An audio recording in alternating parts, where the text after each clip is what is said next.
ভাই রে, দেশে এখন বুয়েট বনাম ডিপ্লোমা একটা চলছে। বুয়েটের শিক্ষার্থীরা ডিপ্লোমাদের বলতেছে ডিব্বা, আর বুয়েটের শিক্ষার্থীদের ডিপ্লোমারা বলতেছে বিচি ইঞ্জিনিয়ার। দুই দল মাসব্যাপী আন্দোলন করতে করতে এখন তো শাহবাগে নেমে এসেছে। এক দল আরেক দলকে যা তা বলে স্লোগান দিচ্ছে। এই যে শুধু শাহবাগে সীমাবদ্ধ আছে বিষয়টা এমন না, এই ফেসবুকে পোস্ট কমেন্টের মাধ্যমেও চলছে। ডিপ্লোমা ইঞ্জিনিয়ারদের দাবি হচ্ছে 10ম গ্রেড সাব অ্যাসিস্ট্যান্ট ইঞ্জিনিয়ার থেকে 9ম গ্রেড অ্যাসিস্ট্যান্ট ইঞ্জিনিয়ার পদোন্নতির সুযোগ বজায় থাকুক, কারণ তারা মাঠ পর্যায়ে দীর্ঘদিন কাজ করে অভিজ্ঞতা অর্জন করে, তাই উঁচু পদে যাওয়ার অধিকার তাদের আছে। সরকারি চাকরির কাঠামোয় সাব সহকারী প্রকৌশলীদের জন্য 33% পদোন্নতি কোটা আছে। তারা চায় এই কোটা বা সুযোগ যেন কাটা না হয়, বরং বাস্তবে কার্যকর থাকে। তাছাড়া তারা আরও দাবি জানিয়েছে ডিপ্লোমা ইঞ্জিনিয়াররাও যেন ইঞ্জিনিয়ার খেতাব ব্যবহার করতে পারে। এসব দাবির বিপরীতে আবার বুয়েটের শিক্ষার্থীরা আন্দোলন করছে 9ম গ্রেড শুধু বিএসসি ডিগ্রিধারী আর পরীক্ষায় উত্তীর্ণদের দিতে হবে, কোনো কোটা বা পদোন্নতির সুযোগ দেওয়া যাবে না। 10ম গ্রেডে বিএসসি ইঞ্জিনিয়ারদেরও পরীক্ষার মাধ্যমে অংশগ্রহণের সুযোগ দিতে হবে, আর ইঞ্জিনিয়ার খেতাব শুধু বিএসসি ডিগ্রিধারীরাই ব্যবহার করতে পারবে। এই দাবি দুটির খেলা নিয়ে কখনো বিএসসি ডিগ্রিধারীরা ডিপ্লোমাদের বলছে এই ডিব্বা রুট 10x এর ইন্টিগ্রেশন সলভ করে দেখাও, আবার কখনো বলছে বাংলাদেশের ডিপ্লোমা বলতে শুধু ডিপ্লোমা দুদি বুঝে, এর আবার ইঞ্জিনিয়ার হলো কবে থেকে।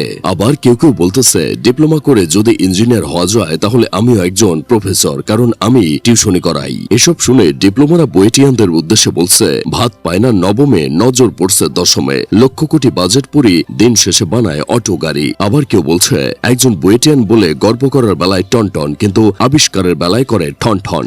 এভাবেই একে অপরের দিকে কাদা ছোড়াছড়ি করতে করতেই দিন যাচ্ছে। এই তো লাঠিচার্জ করছে। এটা নিয়ে অনেকে প্রতিবাদ জানাচ্ছে আর বলছে বুয়েটের শিক্ষার্থীদের উপর হাত তোলার সাহস কিভাবে পায় প্রশাসন। আমার বন্ধু কেরামত আবার ডিপ্লোমা ইঞ্জিনিয়ারিং এ পড়াশোনা করছে। সে বলতেছে যেখানে আমার পদের মধ্যে ইঞ্জিনিয়ার লেখা, আবার আমাদের কোর্সের মধ্যেই লেখা থাকে ডিপ্লোমা ইন ইঞ্জিনিয়ারিং, সেখানে আমরা নাকি ইঞ্জিনিয়ার লাগাতে পারবো না, আমরা শুধুমাত্র ডিপ্লোমা দুধ আর মাঠে খাটা কামলা। এটা কোনো কথা? তবে ভাই, আমি ডিপ্লোমার পক্ষেও না, বুয়েট বা টিএসসি ডিগ্রিধারীদের পক্ষেও না। আমি শুধু তোমাদের দুই পক্ষের মানুষদের বলবো তোমরা এখন এভাবে নিজেদের মধ্যে কামড়াকামড়ি করো না, কারণ তোমাদের সমস্যা সমাধান করার লোকটা বর্তমানে জেলে আটকা আছে। তাই বলছি এসব কামড়াকামড়ি না করে তোমরা শান্ত হও। সমাধান করার মানুষ না থাকলে আসলে গ্যাঞ্জাম করে লাভ নাই।